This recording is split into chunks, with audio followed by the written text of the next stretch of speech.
नमस्कार बच्चों।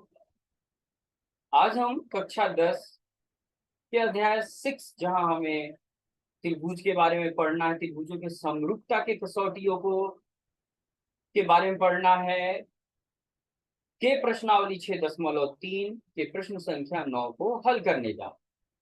तो बहुत ध्यान से देखिएगा प्रश्न के हल को, ताकि आपको दिक्कत ना हो चीजों को समझने। तो चलिए, प्रश्न संख्या 9 को जब हम हल करेंगे तो वहां हमें कुछ कसौटियों का प्रयोग करना होगा। हमें पता है कि हमारे पास भुजा भुजा भुजा की कसौटी है, ए कोण कोण कोण की कसौटी है, साथ में भुजा कोण भुजा कसौटी है, और समकोण कर्ण भुजा की कसौटी।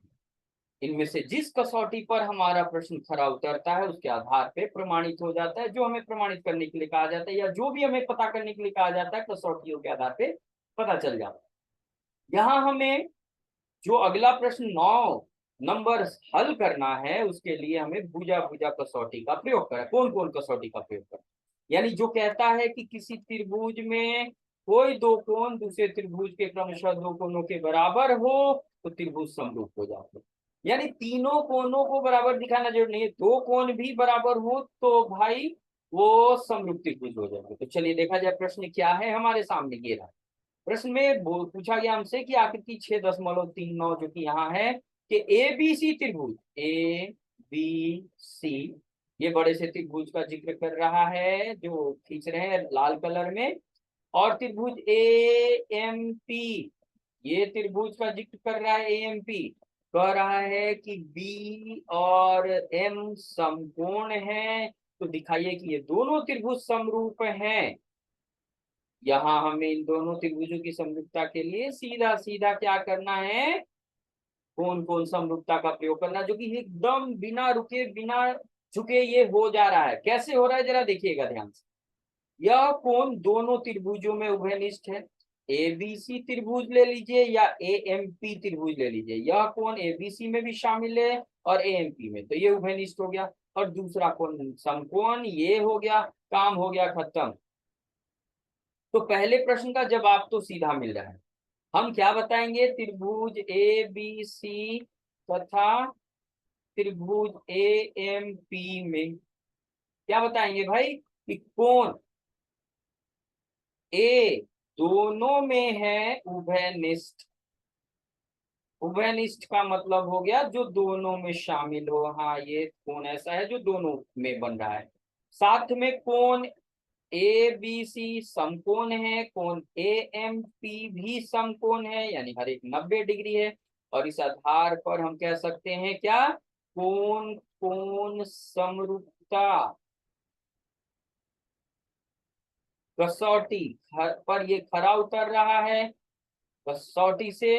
तो दोनों त्रिभुज जो हम लेकर चले हैं ए बी सी और त्रिभुज ए एम पी, ये दोनों के दोनों समरूप हो गए। अगर त्रिभुज समरूप है तो क्या कहता है समरूपता का आधार, ये कसौटी, ये बोलता है कि कोण बराबर तो होंगे, भुजाएं समानुपाती हो जाएंगी। लेकिन भुजाओं को समानुपाती लिखते समय एक बात ध्यान रखना है कि जो कोण बराबर है उन्हीं के सामने की भुजाएं समानुपाती होती है। तो दूसरे प्रश्न का जवाब इसी पर आधारित है। बंधु मोरे, भाई मोरे, जरा देखिए क्या कर रहा है। सी ए, सी ए कहाँ है, सी ए कहाँ है, ये वाला है सी ए, और पी ए है ये वाला। कर इन दोनों का अनुपात बीसी, बीसी कहाँ है, ये खड़ा, और जो एमपी है एमपी ये खड़ा, ये समानुपाती होगा। हाँ होगा, क्योंकि जो ए सी है वह समकोण बी पर जो समकोण बन रहा है इसके सामने का की भुजा है, और पी ए जो है यह एम पर बने हुए समकोण के सामने की भुजा है। तो जो कोण बराबर होते हैं उन्हीं के सम्मुख भुजाएं समानुपाती होती हैं। तो चूंकि हम बोलेंगे कि त्रिभुज ए बी सी समरूप हो गया त्रिभुज ए एम पी के, एक से एक में, यहाँ एक में है, तो हम इस आधार पे कह सकते हैं कि सम्मुख भुजाएं समानुपाती होंगी जो कोण बराबर हुए। तो सी ए और पी का, ए से ये पी ए समानुपाती होगी किसके, बीसी। बीसी ये है किसके सामने, ये कोण ए के सामने है त्रिभुज एबीसी में। तो बीसी और एमपी ये किसके समूह के, ए के ही किस त्रिभुज में? AMP त्रिभुज में। ये समानुपाती हो जाएंगे, क्या हम कहेंगे? बराबर कोनों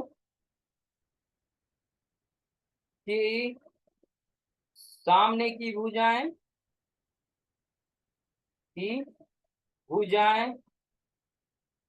समानुपाती होती हैं। समरूप त्रिभुजों में समानुपाती होते हैं, समानुपाती। और इसी आधार पे हमने ये बताया है, तो ये प्रमाणित हो गया। तो पूरे सॉल्यूशन को बहुत ध्यान से, बहुत प्यार से देखिए, और कहीं कोई दिक्कत हो तो प्लीज कमेंट बॉक्स में कमेंट कीजिए। और अभी तक मेरा चैनल सब्सक्राइब नहीं किए तो प्लीज सब्सक्राइब कीजिए, शेयर भी कीजिए दोस्तों के बीच, बहुत कुछ मिलने वाला है। ठीक है, बहुत बहुत